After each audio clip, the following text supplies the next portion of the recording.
Assalamualaikum warahmatullahi wabarakatuh dan salam sejahtera. Dalam video tazkirah saya akan menyampaikan berkaitan dengan dam dan pembahagiannya. Definisi berkaitan dengan dam. Dam ialah binatang ternakan al-an'am seperti unta, lembu, kambing atau kibasi yang disembelih atau gantinya daripada makanan atau puasa yang dikenakan ke atas mereka yang menunaikan haji dan umrah di atas sebab-sebab tertentu. Jenis-jenis dam adalah dam tertib dan takdir. Yang keduanya adalah dam takyir dan takdir.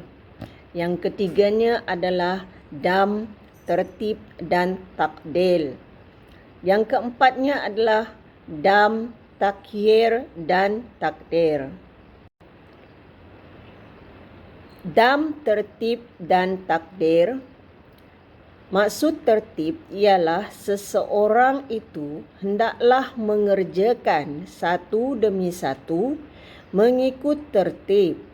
Ini bermakna tidak boleh dipilih atau diganti dengan yang lain kecuali tidak berkemampuan mengerjakannya.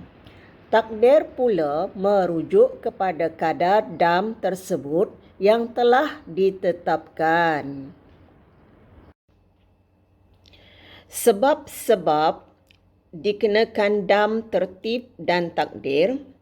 Pertamanya, melaksanakan ihram haji tamatuk dengan syarat-syaratnya.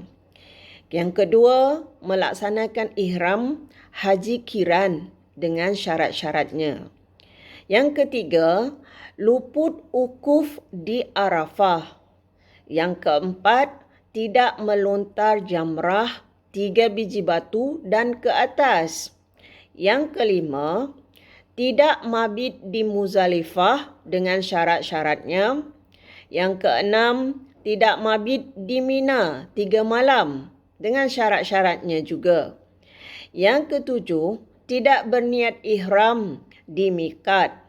Yang kelapan, tidak melaksanakan tawaf wada dengan syarat-syaratnya.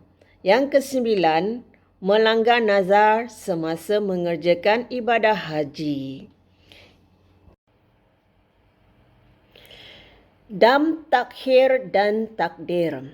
Maksud takhir ialah seseorang itu boleh memilih antara jenis-jenis dam yang diwajibkan. Takdir pula ialah merujuk kepada kadar dam tersebut yang telah ditetapkan oleh syarak. Sebab-sebab dikenakan dam takyir dan takdir. Pertamanya, menanggalkan atau mencabut 3 helai rambut atau bulu dari mana-mana anggota badan. Yang kedua, mengerat atau memotong 3 kuku dan lebih dalam satu masa atau satu persatu secara berturut-turut pada tempat yang sama. Yang ketiga, memakai pakaian bersarung atau bercantum bagi lelaki sahaja. Takdir yang telah ditetapkan iaitu menyembelih seekor kambing di tanah haram atau bersedekah kepada 6 orang fakir miskin di tanah haram sebanyak 2 cupak makanan setiap seorang atau berpuasa selama 3 hari. Dam tertib dan takdil. Maksud tertib ialah seseorang itu hendaklah mengerjakan satu demi satu mengikut tertib. Ini bermakna tidak boleh dipilih atau diganti dengan yang lain kecuali tidak berkemampuan mengerjakannya. Takdil pula ialah menukar kepada membayar dam dengan cara berpuasa jika tidak mampu mengeluarkan makanan. Dam tertib dan takdir kesalahan melakukan persetubuhan sebelum tahallul awal. Takdilnya adalah menyembelih seekor unta yang boleh dibuat korban. Jika tidak mampu, menyembelih seekor lembu. Jika tidak mampu, menyembelihlah 7 ekor kambing. Dan jika tidak mampu, hendaklah membeli makanan asasi Mekah dengan nilai harga unta, kemudian disedekahkannya kepada fakir miskin di tanah haram. Jika tidak mampu, hendaklah berpuasa sebanyak hari mengikut nilai cupak makanan yang boleh dibeli dengan nilai seekor unta. Dam tertib dan takdir. Contoh yang seterusnya adalah kes seseorang tertahan atau ditahan, iaitu ihsar, dalam perjalanan dengan sebab musuh atau sebab-sebab terkepung yang menyebabkan tidak dapat masuk ke Mekah sedangkan dia sudah berikhram.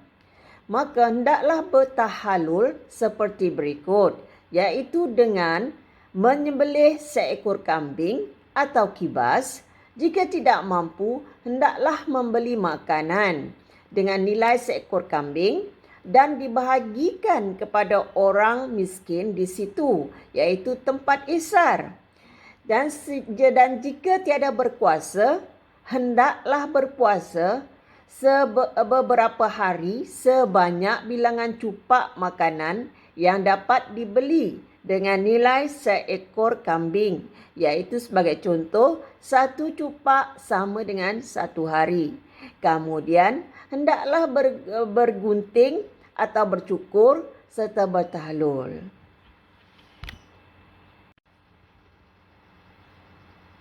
Dam takyir dan takdil. Maksud takyir ialah seseorang itu boleh memilih antara jenis-jenis dam yang diwajibkan. Takdil pula ialah menukar kepada membayar dam dengan cara berpuasa jika tidak mampu mengeluarkan makanan. Sebab-sebab dikenakan dam takyir dan takdil iaitu memotong, menebang, mengerat, mencabut pokok-pokok di tanah haram kecuali pokok yang telah mati, sama ada dalam ihram atau tidak. Yang keduanya, memburu binatang yang halal dimakan atau membinasakannya di tanah haram Mekah semasa ihram atau tidak berihram. Belalang adalah termasuk dalam binatang buruan.